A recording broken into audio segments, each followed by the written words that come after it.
Bonjour tout le monde, j'espère que vous allez bien euh, en ce moment matinal. Ce qu'on va faire, c'est qu'on va attendre peut-être un tout petit peu, il est 8h30 précise, on va attendre un tout petit peu que tout le monde se joigne à nous, enfin tout le monde. En tout cas, on va attendre un tout petit peu que les gens puissent arriver. Et puis on va commencer dans 1 à 2 minutes. Déjà, j'espère que tout le monde va bien, que tout le monde se porte bien dans cette période si particulière et que votre activité n'est pas trop impactée par le confinement et la crise sanitaire. Ce que je vais peut-être faire, c'est que pour permettre aux gens d'arriver, je vais peut-être déjà commencer à me présenter. Donc, je m'appelle Jean Dagré, j'ai créé une agence de communication qui s'appelle Dagré. C'était un énorme brainstorming pour trouver le nom de l'agence. Je l'ai créé il y a 27 ans. Donc, on fait partie maintenant des agences historiques sur Strasbourg et la région Grand Est. Alors, on a des clients régionaux et nationaux. Régionaux, alors locaux, comme la CTS, l'ARS, la CPAM, la région Grand Est, l'ADEME, et puis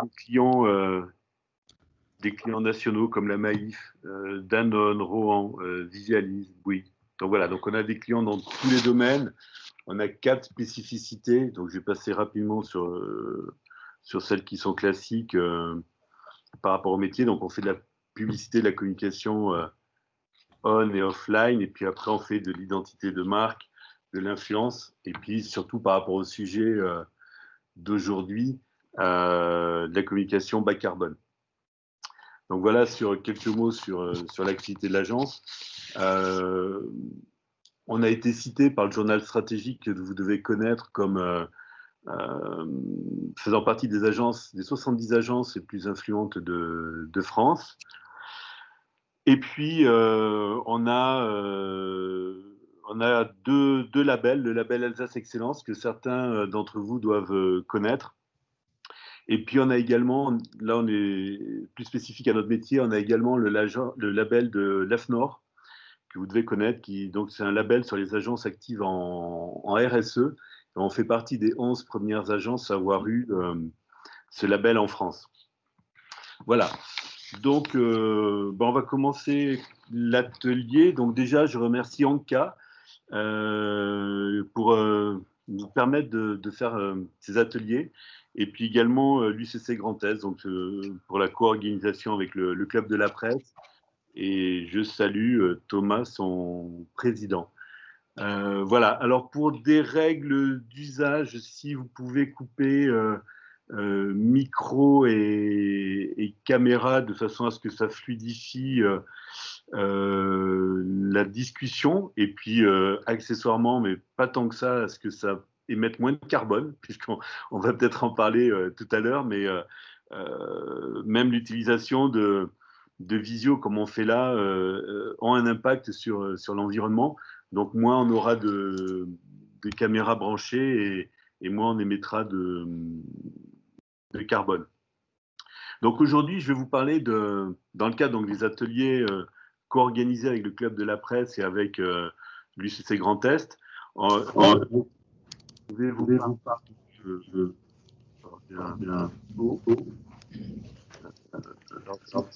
coupez vos micros. Voilà. Je vais vous parler donc, dans le cadre du sujet « Quelle communication pour 2021 ?» Je vais vous parler donc d'un sujet assez spécifique qui est comment réduire l'impact de sa communication sur l'environnement. Alors, bon, évidemment, vous le savez tous, hein, tout ce que l'on fait en tant qu'être humain a un impact sur l'environnement, dans notre vie quotidienne, dans notre activité professionnelle. Pour vous donner un exemple, un Français émet 11 tonnes de CO2 par an dans son activité normale. Donc voilà, donc forcément, la communication a un impact sur l'environnement. Alors, pour vous permettre de bien comprendre comment je vais traiter ce sujet, je vais d'abord aborder une partie qui est très conjoncturelle, parce que cette année, en plus de la crise du Covid, il y a quand même une forte préoccupation des citoyens par rapport à l'impact sur l'environnement et plus particulièrement quand même aussi sur la publicité. Donc je vais vous parler assez rapidement pour commencer de quelques dispositions ou engagements ou recommandations qui ont été faites. Ça, c'est dans un premier temps. Et puis dans un deuxième temps, je vous donnerai quelques exemples extrêmement concrets sur comment réduire votre impact ou l'impact de votre communication en termes de CO2. Alors, cette année, il y a eu 4 événements assez majeurs par rapport à la communication et l'environnement, fortement liés entre eux. Le premier, pardon, c'est la Convention citoyenne pour le climat. Vous avez dû en entendre parler. Je vous ferai un tout petit focus sur ça en suivant, surtout sur la publicité. Ensuite, il y a le rapport de Thierry Libert. C'est un rapport qu'il a remis à Elisabeth Borne, qui est un rapport qui fait 80 pages et qui est intitulé Publicité et transition écologique. Ensuite, il y a également un projet de loi qui a été déposé par un député, Mathieu Orphelin, et une réflexion du gouvernement et particulièrement de la ministre de la Transition écologique, Barbara Pompili. Et enfin, par rapport à tous ces événements, il y a eu les états généraux de la communication qui ont eu lieu vendredi dernier, il y a pile une semaine. Voilà. Alors, très rapidement, la Convention citoyenne pour le climat avait comme pour mandat de définir une baisse d'au moins 40% des émissions de gaz à effet de serre d'ici 2023. Donc, dans un mois, on sera en 2021. Donc, ça vous donne une idée de l'échéance. C'est extrêmement rapide. Et la baisse de 40% est extrêmement ambitieuse. Et donc, dans cette Convention citoyenne pour le climat, il y a 3 propositions qui ont émergé par rapport à la publicité. Je vais vous les dire synthétiquement.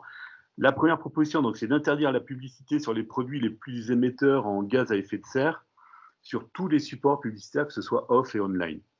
Alors, par exemple, la proposition vise à interdire la publicité autour des voitures qui consommeraient plus de 4 litres au 100, ou par exemple d'interdire aussi la publicité sur les compagnies aériennes ou sur les trajets qui ne peuvent pas être faits en TGV.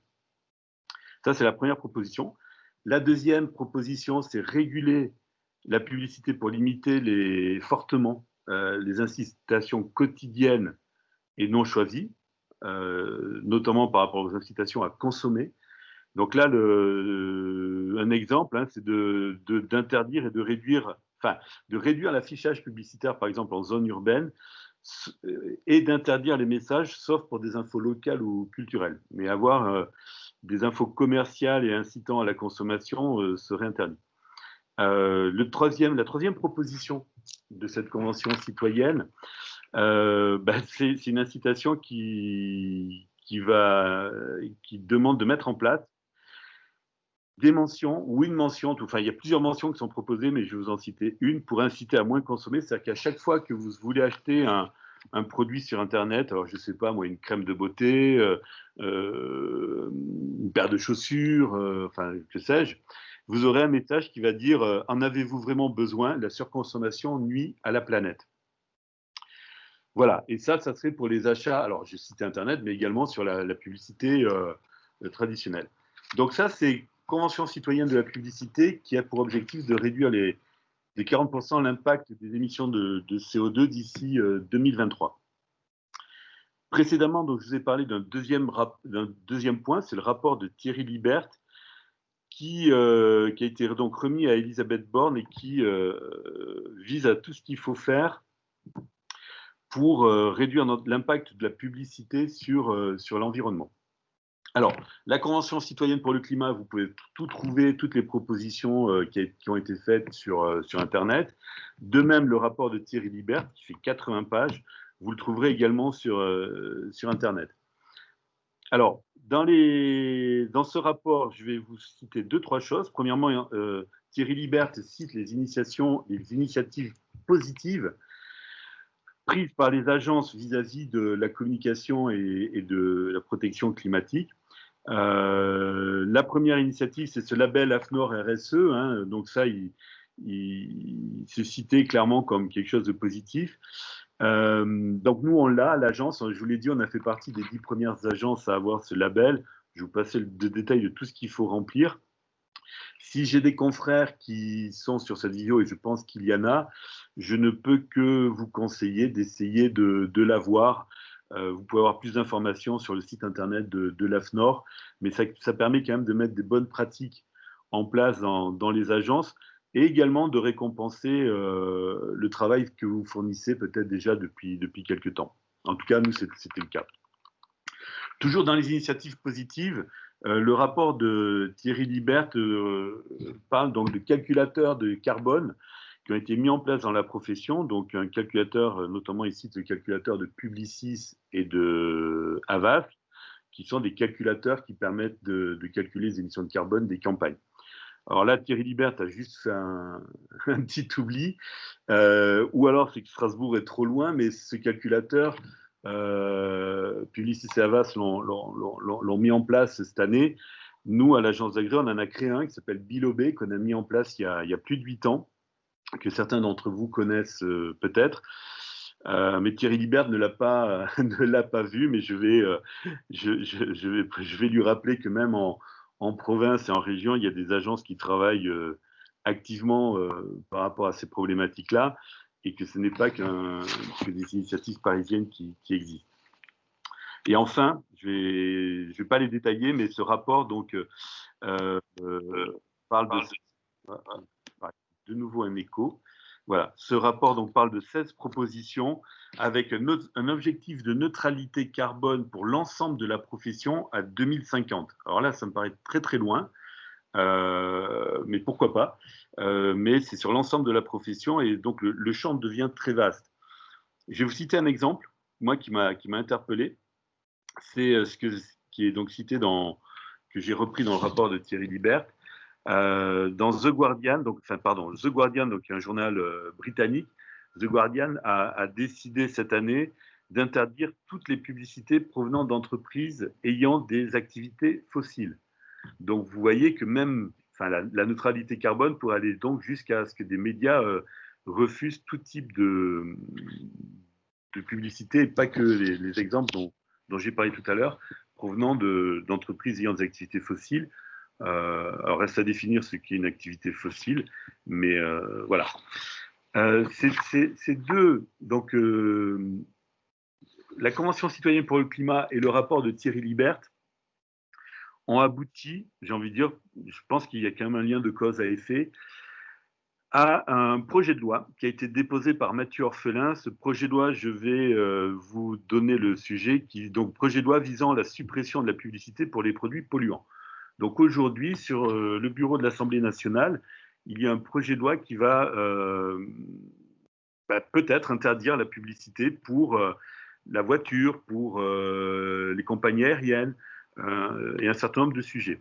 Ce projet de loi de Mathieu Orphelin donc, a été également regardé de près par le gouvernement de Jean Castex. Et donc Barbara Pompili prévoit de déposer un projet de loi dans le même sens.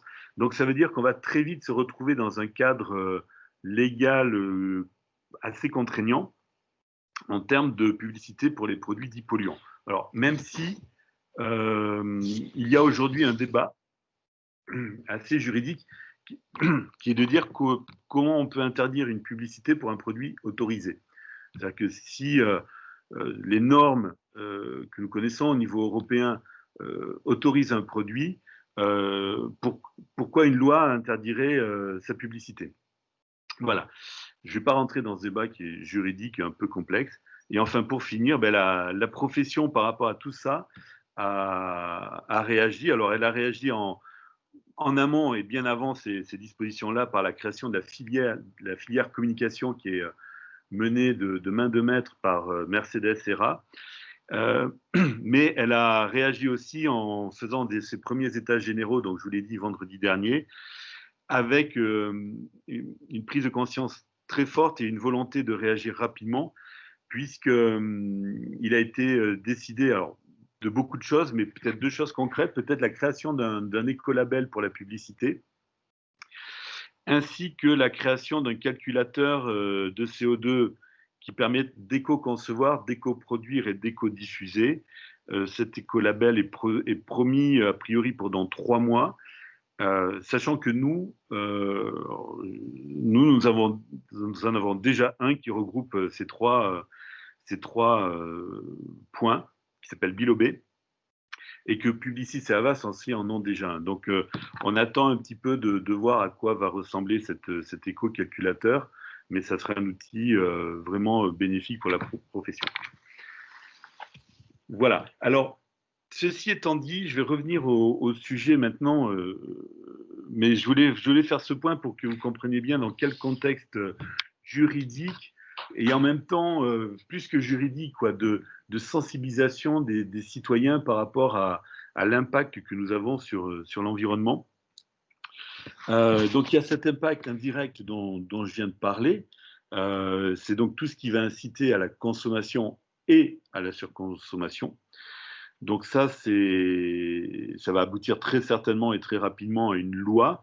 Mais il y a également donc notre activité directe. Alors notre activité directe, c'est notre job de tous les jours à nous tous. On fait, qu'on soit annonceur, qu'on soit agence, on travaille sur des campagnes print, digital, des posts sur les réseaux sociaux. On va travailler sur la production vidéo, on va faire des relations presse, on va faire de l'événement. Et donc, on a un impact sur l'environnement. Nous, il y a 10 ans, à l'agence, on a pris conscience de cette problématique-là. Et après avoir fait le bilan carbone de l'agence elle-même, on a souhaité faire le bilan carbone de campagnes de communication. Donc, on a fait le bilan carbone d'une campagne pour ce qui s'appelait à l'époque le Comité régional du tourisme Alsace, qui était vraiment précurseur, puisqu'on était les premiers à faire ça en France. Et puis, on a fait le bilan carbone également d'une grosse campagne nationale pour le groupe Cora dans le cadre de leur programme nutrition dans les cafétérias.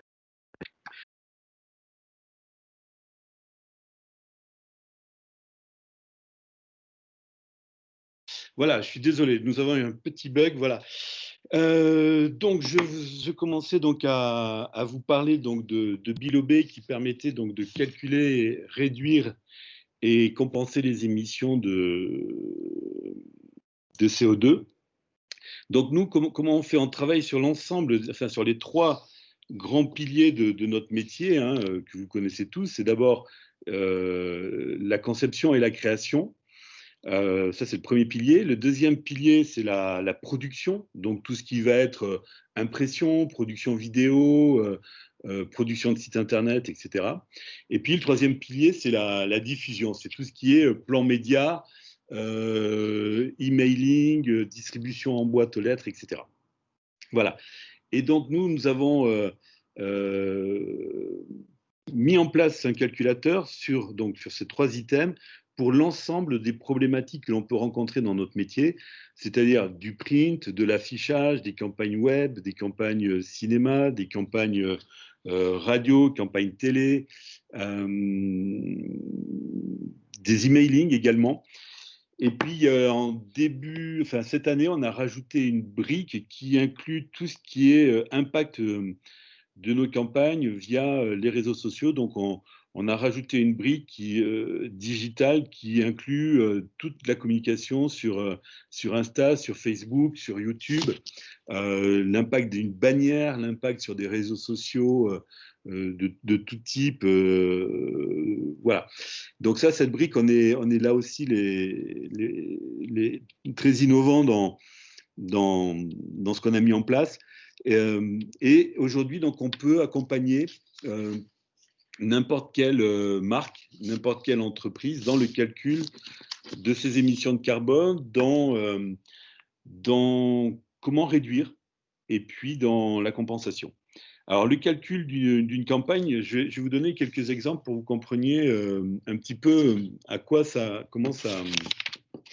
combien ça émet de CO2. Je vais vous citer une campagne nationale qu'on a fait pour un client cet été.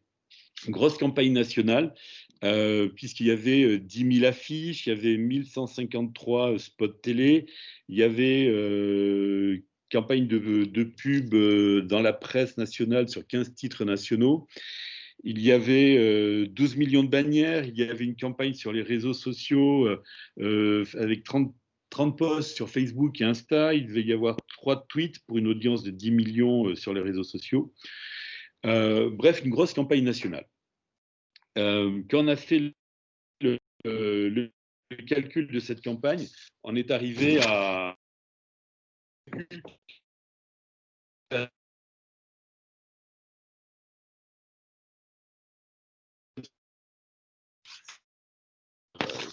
c'est parlant, mais ça équivaut à 1 million de voitures. Aussi, ça vous paraît peut-être pas très parlant, 1 400 000 km en voiture, mais c'est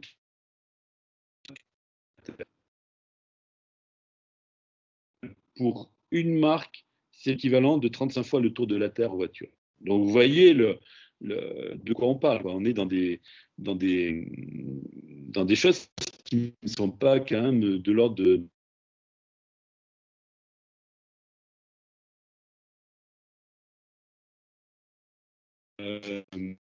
à une de réduction. Donc, en l'occurrence, on fait toujours 1% de réduction des CO2. Ce calcul, donc, il est détaillé. On va savoir comment et sur quel on va pouvoir agir pour réduire et optimiser l'ensemble du spectre de la campagne. Je vous donne des exemples qui ne sont pas forcément valables sur ce client-là, mais qui sont de bon sens. Si vous avez un imprimeur en Pologne que vous devez livrer pour une marque française, un imprimeur en Pologne ou en Tchéquie, et que vous devez livrer à Paris, à Lille, à Lyon, à Marseille, à Nice, vous allez avoir un impact très fort sur l'environnement. En prenant un imprimeur français, vous serez plus proche. Mais là aussi, vous pouvez agir également sur votre plan média en réfléchissant sur, donc là j'étais sur la partie, on va dire, production, mais sur le plan média, vous pouvez voir s'il vaut mieux privilégier des affiches papier ou si vos affiches en rétroéclairées, par exemple, que vous avez en mobilier urbain, ou éclairées toute la nuit sur des réseaux sociaux, des réseaux périurbains. Là, vous avez peut-être des choix à faire. Est-ce que c'est utile d'avoir des affiches sur des grandes places où il y a des gros trafics de voitures, mais qui sont éclairées toute la nuit alors que plus personne n'y passe? Donc là aussi, il peut y avoir une réflexion sur votre plan média pour voir si ça ne serait pas intéressant de réfléchir à comment émettre moins de CO2. Et grâce aux infos et aux data qu'on a, on va vraiment pouvoir agir au point par point. Un autre exemple, là aussi c'est sous le bon sens, mais des tournages de spots télé qui ont lieu au Brésil, qui ont lieu en Afrique du Sud, qui ont lieu très loin, forcément vont avoir un gros impact sur l'environnement. Donc là aussi, peut-être qu'il faut avoir une réflexion en amont de la production pour voir comment optimiser ces productions-là. De la même façon, choisir une agence à proximité quand on est sur le travail de conception et de création, c'est peut-être plus simple que d'avoir une grosse agence à l'étranger ou très éloignée de son service de com. Avoir une agence à l'étranger, ça veut dire qu'il y a des allers-retours par avion, même pour des présentations, pour des réunions clients, etc., qui vont impacter l'environnement. Mais même avoir une agence, par exemple, quand on est à Nice et avoir une agence à Paris, ben forcément, quand il y a des réunions, les gens vont prendre l'avion. Donc voilà un petit peu des exemples d'optimisation et de calcul. Je vous l'ai dit, on intervient dans tous les périmètres de la com, donc c'est la com grand public. Je viens de vous donner un exemple. Je vais vous donner un autre exemple, c'est sur la communication interne d'un groupe de grande distribution, enfin d'une filiale d'un groupe de grande distribution. Et là, on a fait le calcul donc sur l'année entière. Donc là, on n'est pas sur une campagne. L'objectif, c'était de savoir combien de tonnes de CO2 étaient émises à l'année sur la com interne, et afin de réduire donc pour l'année prochaine ces émissions et de rentrer dans un cercle vertueux d'optimisation. Là aussi, bah, sur un calcul qui est assez proche en fin de compte de celui que je viens de vous parler, c'est donc la communication interne a émise 207 tonnes de CO2 sur une année entière, avec une prédominance claire du digital. Alors il faut savoir que toutes les entreprises qui vont utiliser des réseaux de type Yammer pour communiquer vont émettre beaucoup de CO2. Alors, souvent, on pense que le digital est une bonne alternative au print. Clairement, les chiffres que nous, on voit aujourd'hui sont vraiment assez impressionnants. Et il faut vraiment se poser les bonnes questions. Et le digital n'est pas la bonne solution à toutes les problématiques. Donc là, sur cette campagne, sur cette communication interne à l'année, donc on arrive à 200, un peu moins de 210 tonnes. Là aussi, je vous ai dit, hein, donc vous voyez, c'est à peu près comme précédemment, donc c'est 30 fois ou un peu plus de 30 fois le tour de la Terre en voiture. C'est un client donc, qui se trouve dans le nord de la France, et donc on a calculé que les émissions de CO2 étaient équivalentes à 75 000 allers-retours Paris-Lille. Donc vous voyez, on est dans des chiffres vraiment, vraiment importants. Et là, donc, on va les accompagner donc, pour réduire l'année prochaine cet impact sur l'environnement. Donc voilà un petit peu des exemples sur deux campagnes précises. Ensuite, donc, pour réduire l'impact sur l'environnement, je vous l'ai dit, hein, faut faire attention à plusieurs éléments. Déjà bien réfléchir entre digital et print. Un petit mot sur le print. Souvent, on dit qu'on est très actif sur l'environnement parce on prend du papier recyclé. Alors, le papier recyclé, c'est forcément très bien. Il y a énormément de papiers aujourd'hui qui ont des labels très sérieux et très, très solides. Néanmoins, si vous avez un papetier en Scandinavie, un imprimeur en Espagne, et que vous livrez des prospectus à Lille, le papier à beau être recyclé, il va avoir un impact colossal sur l'environnement. Donc, je vous ai parlé aussi de choix d'affichage, de bien choisir ses réseaux, de voir si vous pouvez, en prenant un tout petit peu moins de réseaux, un peu moins d'affiches, si vous ne pouvez pas, sans impacter l'efficacité de votre campagne, réduire un tout petit peu quand même vos émissions de CO2. Où est-ce que je fais mes tournages? Combien de personnes viennent sur les tournages? Voilà, ça, c'est des pistes qui sont vraiment, vraiment intéressantes. Sur les réseaux sociaux, pareil, quoi, éviter Aujourd'hui, on donne des chiffres, alors on va avoir 10 millions d'impressions, 20 millions d'impressions, mais ça a un impact. Ça a un impact et on peut pas, faut pas se le cacher. On a des chiffres qui sont super beaux à présenter, à montrer, que ce soit à nos clients ou en interne, mais ça a un impact. L'autre question qu'on s'est posée, c'est un sujet qui est vraiment intéressant, parce que sur le print, on a travaillé sur la fin de vie d'une affiche, d'un prospectus, d'une plaquette. La fin de vie d'une vidéo, c'est quelque chose qu'on doit avoir en tête aussi. Et clairement, aujourd'hui, il y a peu ou pas de réflexion sur ça. Quand on fait une vidéo, On va la poster. Alors, au mieux, si c'est sur YouTube, c'est bien parce on va pouvoir la retrouver assez facilement. Mais quand on fait une vidéo, on la met sur plein de canaux différents. Et puis, on les enlève jamais. Alors, jamais. Donc, on arrive aujourd'hui dans une situation assez ubuesque. C'est qu'on a des millions et des millions de vidéos qui n'ont plus aucun intérêt, plus aucun sens, et qui se trouvent sur des dizaines et des centaines de serveurs. Et tout ça, ça fait que bah, ça consomme et ça consomme de l'énergie et donc ça impacte l'environnement.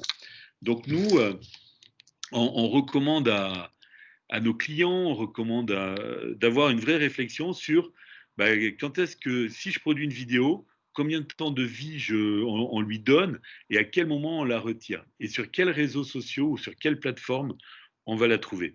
Mais aujourd'hui, bah, c'est une évidence. Vous pouvez avoir des vidéos sur des produits qui n'existent plus, des vidéos sur des produits qui sont en fin de vie. Vous pouvez avoir des vidéos sur des dirigeants qui ne sont plus les dirigeants d'une société, qui sont partis dans d'autres sociétés, des vidéos d'élus qui ne sont plus élus. Enfin, euh, c'est gigantesque et on agit comme si la vidéo, comme c'est dématérialisé, ben, n'avait aucun impact. Donc voilà, donc ça, s'il y a quelque chose aussi à retenir, c'est quelle durée de vie on donne à une vidéo. Et donc nous, quand on va calculer l'émission de carbone d'une vidéo, que ce soit un spot télé, un spot cinéma, mais même d'une vidéo interne, corporate ou d'un reportage, on va essayer de définir à quel moment on va la retirer des plateformes.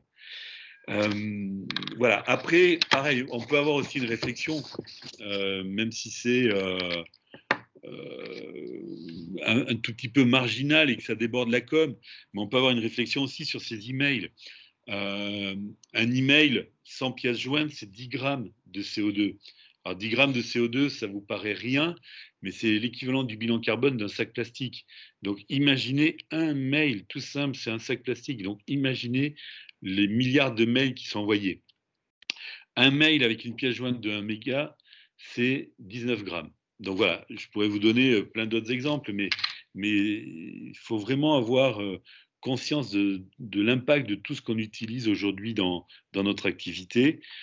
Peut-être pour conclure et après vous laisser la parole s'il y a des questions. Alors, s'il y a des questions, vous pouvez utiliser le système de la main que vous devez avoir sur votre écran et je répondrai à ces questions et vous pouvez les mettre également dans le fil de la conversation.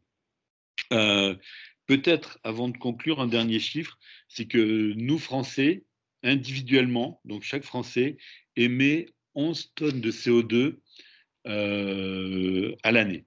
Donc 11 tonnes de CO2, je vous redonne les deux chiffres que je vous ai donnés. Une grosse campagne nationale, c'est 250 tonnes. Donc c'est l'équivalent de la consommation, on va dire, de 25 Français à l'année. Et on est sur un rapport d'à peu près de 1 à 20 pour une com interne. Donc voilà ce que je pouvais vous dire. Oui, également peut-être par rapport à l'agence. L'agence, donc on est une entreprise de service de 10 personnes qui se trouve en centre-ville de Strasbourg. Et notre bilan carbone à l'année, nous émettons 20 tonnes de carbone par an, à peu près. Donc ça, c'est tout ce qui est chiffres. Et puis pour finir, et après on passera à la partie questions, on peut compenser ces émissions de carbone. Alors, la compensation, c'est un sujet délicat, peut-être plus en France que dans les pays anglo-saxons. Mais la compensation aujourd'hui, donc, pour faire simple, il y a différents opérateurs qui sont labellisés. Alors, différents opérateurs. Certains sont plus ou moins sérieux. Nous, on a décidé de travailler avec des projets qui sont labellisés par l'ONU. Donc ça, ces projets par l'ONU, vous allez avoir des standards, des labels comme VCS, comme Gold Standard, qui sont des labels extrêmement sérieux et rigoureux, et qui soutiennent des vrais projets de compensation dans le monde entier. Alors, quand je dis vrais projets de compensation, c'est que pour qu'on compense, il faut qu'on soit sûr qu'il y a un équivalent carbone qui soit absorbé. Donc, c'est forcément des projets qui existent depuis longtemps.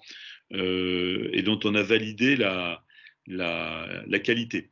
Donc c'est des standards, des labels qui ont accompagné par exemple la compensation des Jeux Olympiques de Londres par exemple. Donc c'est des choses qui sont extrêmement sérieuses, validées par l'ONU, je l'ai dit. Mais je vais vous donner un exemple.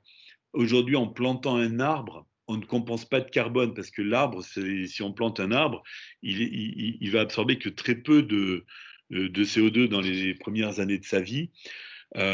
Ensuite, rien ne dit que cet arbre va vivre 5, 10, 15, 20 ans, s'il ne va pas être coupé, s'il ne va pas être brûlé. Donc, ce n'est pas en plantant un arbre qu'on fait de la compensation carbone, mais c'est en soutenant des projets qui ont planté des arbres il y a déjà des dizaines d'années qu'on est sûr que ça compense les émissions de carbone. Donc voilà, c'était pour vous donner un exemple sur les émissions de CO2 et la compensation. Voilà, et donc je disais qu'il y avait un débat en France. Parce que, ben, évidemment, à partir du moment où on compense, on va pouvoir afficher une neutralité. Donc, certains disent que c'est acquérir une neutralité à moindre frais. Et en même temps, l'ensemble des débats que l'on voit aujourd'hui parlent de neutralité carbone à plus ou moins long terme. Donc, si on parle de neutralité carbone, il faut avoir une compensation carbone. Donc, voilà un petit peu sur la compensation carbone. Nous, on travaille avec 3 projets. Un qui est un projet d'une forêt qui existe déjà donc à Bornéo et qui gère une forêt, tout simplement. Le deuxième projet, c'est un projet où on fournit des filtres à eau à des femmes africaines au Kenya, ce qui leur permet 2 choses, d'éviter d'avoir la corvée d'aller chercher du bois très loin pour faire bouillir l'eau qui n'est pas buvable. Donc ces filtres à eau leur permettent de filtrer l'eau qui n'est pas potable, voilà, filtrer l'eau qui n'est pas potable. Et ça leur évite de faire la corvée, et surtout ça évite aussi de couper du bois pour faire brûler l'eau, enfin faire bouillir l'eau. Donc voilà, et puis après on soutient un troisième projet qui est au Brésil et qui a un système de combustion à partir de graines de fruits. Donc voilà sur la compensation carbone. Et puis ce que je vous propose maintenant, c'est de voir s'il y a des questions. N'hésitez pas à les mettre dans la conversation. Et puis voilà, je répondrai à ces questions. Alors, je suis en train de regarder.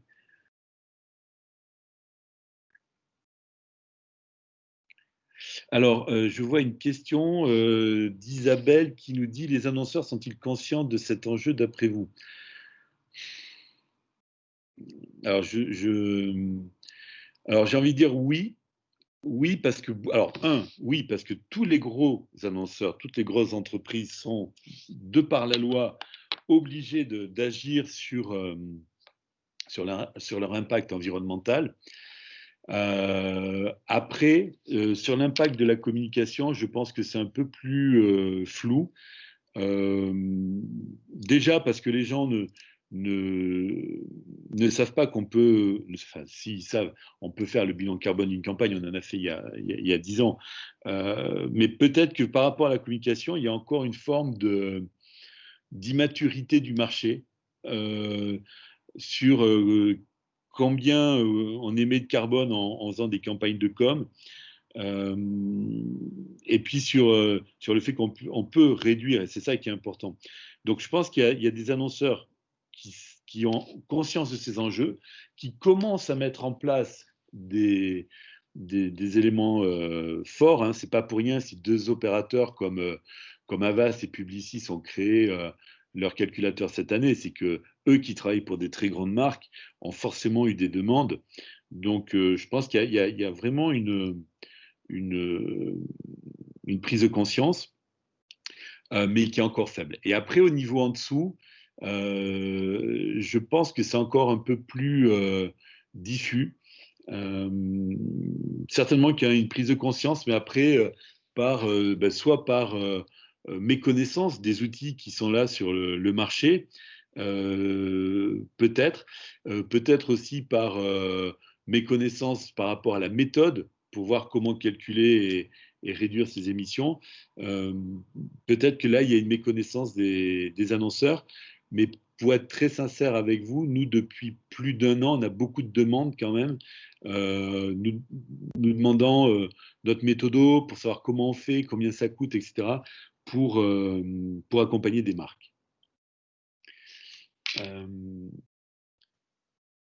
Alors, je ne sais pas si vous avez d'autres questions. Moi, je n'en vois pas d'autres. Attendez, je vais remonter le fil d'actu.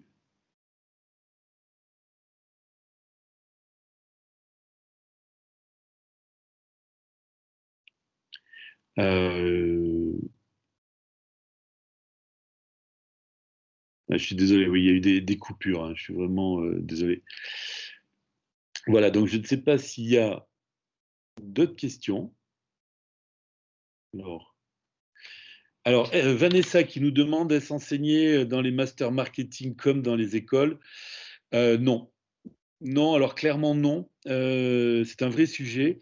Je ne vous l'ai pas dit, mais je fais partie de la commission RSE de l'AACC, donc qui est le principal syndicat d'agences de com nationale. Et au sein de l'AACC, de cette commission, il y a une vraie volonté de mettre dans le cursus des écoles des cours et un enseignement sur l'impact environnemental des campagnes. Clairement, il faudrait que ce soit enseigné parce que si comment je vais dire ça, si on fait passer la bonne parole dans toutes les écoles de com en France, forcément, ça permettra de mettre en place des bonnes pratiques derrière. Alors, la marque Fago annonce compenser 100% de ses émissions avec la plantation d'arbres. Faut-il se questionner? Question de Stéphanie. Alors, je ne connais pas la marque Fago et je ne sais pas avec quel projet elle compense ses émissions de CO2. Mais il faut toujours faire attention. C'est pas en plantant un arbre qu'on compense des émissions de carbone. C'est un arbre qui vit depuis 10 ans qui va commencer à compenser des émissions de carbone. Donc, c'est pas vraiment la même chose. C'est pour ça qu'il faut être très, très, très vigilant. Je vais vous raconter une anecdote. Alors, je n'ai pas cité son nom parce que c'est un gros opérateur national, mais on travaillait avec lui au tout début où nous, on a commencé à planter des forêts il y a une quinzaine d'années. Donc, on a soutenu des projets en Afrique, on a soutenu des projets en Guyane, on a soutenu des projets au Pérou, voilà, un petit peu partout dans le monde. Et il s'avère qu'un jour, on a eu des clients en Guadeloupe, enfin Guadeloupe, Martinique et Guyane. Alors, je suis désolé, c'est un peu à l'encontre de ce que je disais, où il faut choisir des agences de proximité, mais à l'époque, ils n'avaient pas trouvé en local une agence pour les accompagner, donc ils nous avaient choisi. Donc, je suis allé en 3 ans, je suis allé 2 fois là-bas. J'ai compensé mes émissions de carbone sur mon voyage. Mais ce qu'il y avait surtout d'intéressant, c'est que comme je suis allé en Guyane, j'ai demandé à aller voir la forêt qu'on avait plantée. C'était à côté de Saint-Laurent-du-Maroni. Et ben, on n'a jamais pu la voir. On n'a jamais pu la voir. Il y a eu plein de bonnes raisons, que la route n'était pas sécurisée pour rentrer de nuit, qu'il y a eu des inondations, etc. Et donc, on n'a pas pu voir les arbres qu'on avait plantés. Et c'était une petite forêt. Donc voilà, on en a déduit que la forêt n'était pas forcément existante ou vraiment en forme. Et donc, on a choisi de changer d'opérateur. Et aujourd'hui, maintenant, c'est pour ça que si vous devez faire la compensation, moi, je vous encourage à travailler avec des labels qui sont validés par l'ONU. Sinon, ça n'a pas de sens, quoi. Alors, justement, représente-t-il... Oh, alors Isabelle donc pose la question du pourcentage du coût d'une campagne. Alors clairement, par rapport à la campagne nationale dont je vous ai parlé tout à l'heure, hein, sur le coût du calcul par rapport au pourcentage du coût d'une campagne, on n'est même pas de l'ordre de 1%, quoi. On est vraiment très marginal en termes de coût. L'idée que nous, on a eue, c'était d'avoir un coût qui soit accessible pour tout le monde et qui, comment dire, qui n'impacte pas le budget de la campagne. Donc sur des grosses campagnes nationales, on n'est même pas on est sous les 0% du coût de la campagne, on doit être à 0, et quelques pourcents. Voilà. Cécile, merci Cécile de nous dire que l'ISCOM propose un cours donc, sur l'impact en RSE en 3e et 5e année. Donc bravo à l'ISCOM, c'est bien, c'est une très bonne initiative. Faudrait vraiment que ça se généralise parce que il faut vraiment. Je crois que nous aujourd'hui, on a une responsabilité clairement en tant qu'acteur économique, qu'on soit agence ou annonceur, mais il faut vraiment que les futures générations le voient pas comme quelque chose d'exceptionnel, mais comme quelque chose d'intégré dans la réflexion. Il faut savoir qu'aujourd'hui, par exemple, alors évidemment, quand un annonceur choisit une campagne, il va la choisir par rapport à sa créa, il va pas la choisir par rapport à son budget, il va la choisir peut-être par rapport à son GRP, donc son efficacité. Mais demain, et peut-être dans pas si longtemps que ça, il va peut-être aussi la choisir par rapport à son impact sur l'environnement. D'où l'importance de pouvoir faire un calcul très rapide en amont. Nous, aujourd'hui, on peut, par exemple, accompagner des annonceurs qui interrogent 3 agences en amont de leur campagne, donc sous une consultation.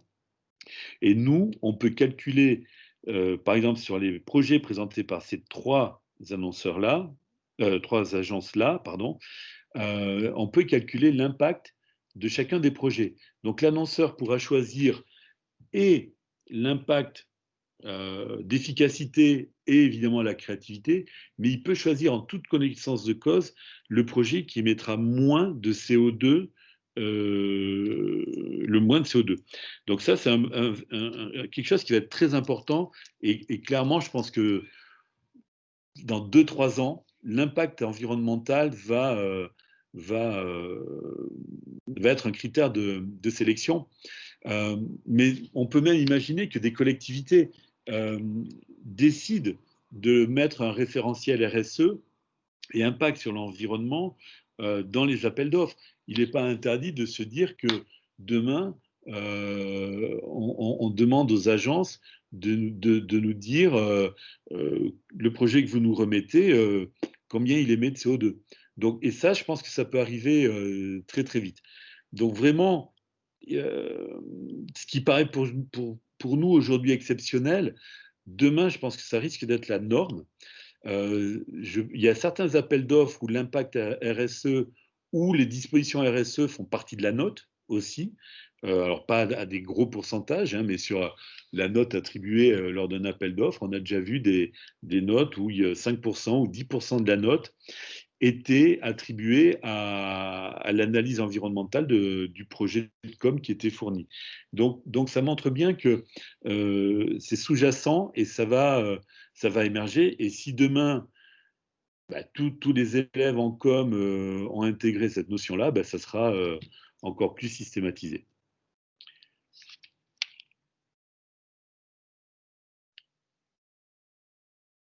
Alors, Muriel nous dit, je vous invite à écouter ou lire un label français Forest Bay Carbone pour lutter contre les dérives. C'est très bien. Je ne connais pas, mais merci Muriel. Alors, Vanessa pose la question, cela veut dire qu'avec le développement d'événements digitaux, on est très émetteur. Alors, Vanessa, oui et non. On est forcément émetteur, on est très émetteur, mais il faut comparer avec l'événement en présentiel. Si on compare, par exemple, à une convention qui aurait regroupé 500 personnes venant de la France entière à Strasbourg, prenant l'avion pour venir Je pense que l'impact environnemental est supérieur du fait des trajets en avion ou des trajets en voiture, etc., pour venir sur cette convention. Néanmoins, je l'ai dit, clairement, les événements digitaux, les visios, les réseaux sociaux d'entreprise sont extrêmement, extrêmement émetteurs. Ça, on a vu hier, lors d'une analyse qu'on a fait pour un client qui a c'est 10 000 collaborateurs et un réseau social extrêmement, extrêmement utilisé, un réseau social interne extrêmement utilisé, mais là, on est à un chiffre exorbitant d'émissions de carbone, quoi. Donc, il faut vraiment faire attention à ça.